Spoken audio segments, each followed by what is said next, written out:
উচ্চ মাধ্যমিক পরীক্ষার পর ছাত্রছাত্রীরা কিভাবে নিজের ক্যারিয়ার তৈরি করবেন তাই নিয়ে চিন্তিত হয়ে পড়েন এবং তার জন্য এই ছাত্রছাত্রীদের ভবিষ্যতের কথা ভেবে নেতাজি ইন্ডোর স্টেডিয়ামে 3 দিনের একটি এডুকেশন ফেয়ারের আয়োজন করা হয়েছে, যেখানে উপস্থিত ছিলেন কলকাতা মেয়র ফিরহাদ হাকিম, সাংসদ মালা রায়, শিক্ষামন্ত্রী ব্রাত্য বসু সহ আরও অন্যান্য বিশিষ্টজনেরা।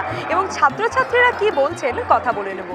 আজকে যা ফেসিলিটিস বাংলায় আছে, বাংলায় যে অপরচুনিটি আছে, এই এডুকেশন ফেয়ার সেটা দেখিয়ে দিচ্ছে যে বাংলায় পড়াশোনা করে বাংলায় চাকরি এটা সম্ভব।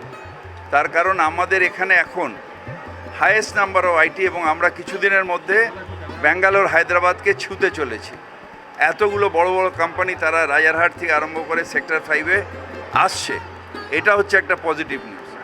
এবং আমরা যেটা বললাম, স্টুডেন্টদের আর যাবার দরকার নেই, এখানেই অপরচুনিটি পাবে, এখানেই তারা পড়াশোনা করবে, এখানেই তারা লাইফ লিড করবে এবং এখানেই অ্যাম্পল অফ অপরচুনিটি আসছে।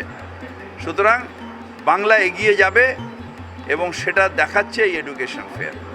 অনেক রকম ফেয়ার হয়, কিন্তু এই এডুকেশন ফেয়ারটা এমনই একটা ব্যতিক্রমী ফেয়ার যেখানে বিভিন্ন ধরনের মানুষ, স্টুডেন্টরা আসে, তাদের অভিভাবকরা আসেন, যারা শিক্ষা কোথায় কোথায় ভালো হচ্ছে, কিভাবে হচ্ছে তার খোঁজ খবর ইন্ডিভিজুয়ালি ঘুরে ঘুরে যেতে হয় না, এক জায়গায় এসে সুযোগ পেয়ে যায় বাছাই করার, যেখানে তারা পড়াশোনা করাবার সুযোগ পেয়ে যায়। ভালো ইউনিভার্সিটি, ভালো জায়গায়, স্টুডেন্ট ক্রেডিট কার্ড এখন সরকার দিচ্ছে, সেটার সুযোগ নেওয়া, সব কিছুর মধ্যে সুন্দর করে এই ফেয়ারটা খুবই আকর্ষণীয় এবং স্টুডেন্টদের পক্ষে খুবই উপযোগী।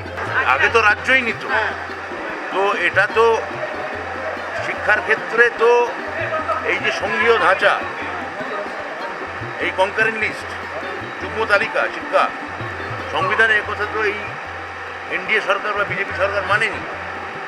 আমাদের সময় যতক্ষণ জয়েন্ট ইন্টারেস্ট হতো এই ধরনের তো গোলযোগ হয়নি। তো এগুলো আমার মনে হয় এই ব্যর্থতার পর ওদেরই স্বতঃপ্রণোদিত হয়ে রাজ্যের হাতে ফিরিয়ে দেওয়া উচিত। প্রত্যেকটা ইউনিভার্সিটির একটা ব্রাঞ্চ রয়েছে এখানে, যাতে আমি ঘুরে ঘুরে জিজ্ঞেস করতে পারি, জানতে পারি যে আমি কী স্ট্রিম অ্যাভেল করতে পারবো আমার র্যাঙ্কের অনুযায়ী, বা আমি আরও যে ইনফরমেশনসগুলো যেগুলো মানে হ্যাঁ নেটে অনেক ইনফরমেশনস রয়েছে বাট ঠিক মানে ট্রাস্ট করতে পারছি এরকম ব্যাপারটা পাওয়া যাচ্ছে না, মানে নেট থেকে যে ইনফরমেশনগুলো পাচ্ছি সেগুলো আদেও ঠিক কিনা। তো এখানে ডাইরেক্টলি যারা কলেজেসগুলো রয়েছে তারা তো ডাইরেক্টলি তাদের সাথে এখানে কথা বলা যাবে, ইন্টারাক্ট করা যাবে, আমি জানতে পারবো যে যতগুলো ইনফরমেশন আমার দরকার স্পেসিফিক, যে প্লেসমেন্ট প্রত্যেকটা কলেজের এখন কীরকম হচ্ছে, কীরকম ফ্যাসিলিটিস মানে প্রোভাইড করবে আমাকে পরবর্তীকালে কলেজে, তো সেই সবগুলো সবার কাছ থেকে যাতে জেনে আমি ঠিক মানে ডিসিশনটা নিতে পারি আমার কলেজ চুজ করার ব্যাপারে এবং স্ট্রিম চুজ করার ব্যাপারে, সেটার জন্যই আসা এখানে। আমার মনে হয় যে এটা একটা আমব্রেলার আন্ডারে কাউন্সেলিংয়ের আগে ডাব্লিউবিজি যে কাউন্সেলিং হয় তার আগে যে একটা আমব্রেলার আন্ডারে সব কিছু আমরা সব ইউনিভার্সিটি সব কলেজের ইনফরমেশনগুলো একসাথে পেয়ে যাচ্ছি, এটা খুবই ছাত্রদের জন্য সুবিধাজনক। হ্যাঁ, আরও দিশা দেয় এবং এখানে বিভিন্ন কাউন্সেলিংয়েরও সুবিধা রয়েছে। তো ছাত্ররা কাউন্সেলিং নিয়েও সেখানে তাদের কীভাবে তারা কী নিতে চায় এবং কাউন্সিলরদের যে মতামত সেটা ম্যাচ করে একটা ভালো ডিসিশনে তারা আসতে পারে। এডুকেশন ফেয়ার সুবিধা বলতে দেখুন, যাদের কাউন্সিলিংয়ে ঠিকঠাক কলেজ আসছে না বা কাউন্সিলিংয়ে রিস্ক নিতে চাইছে না, বেশি টাইম দিতে চাইছে না, তারা ডিরেক্ট এখানে এসে কথা বলতে পারছে, তাদের যেরকম মার্কস বা কম্পিটিটিভ এক্সামের র্যাঙ্ক সেই অনুযায়ী তারা অ্যাডমিশন নিতে পারছে, এইটুকুই। আর হ্যাঁ, কিছু গাইডেন্স পাওয়া যেতে পারে। এবার যারা এমনি যাদের দরকার নেই, যারা এমনি ভালো র্যাঙ্কে ঢুকে যাচ্ছে তাদের তো কোনো প্রবলেম নেই, আর যাদের একটু পেছনের দিকে তারা ঠিক আছে এখানে আসতে পারে কিছু গাইডেন্স পাওয়ার জন্য। আমার ছেলে 11-12 পড়ে, আমি এবারে কিছু বলতে পারবো না, কারণ এইবারে আমি পুরো দেখেও নি, জাস্ট আমি ঢুকেছি, পুরো দেখে নিয়ে আমাকে সবাই বললে তো অনেক অ্যাডভান্টেজ আছে, একবার যাও গিয়ে দেখো, সেই জন্যই আমি এলাম।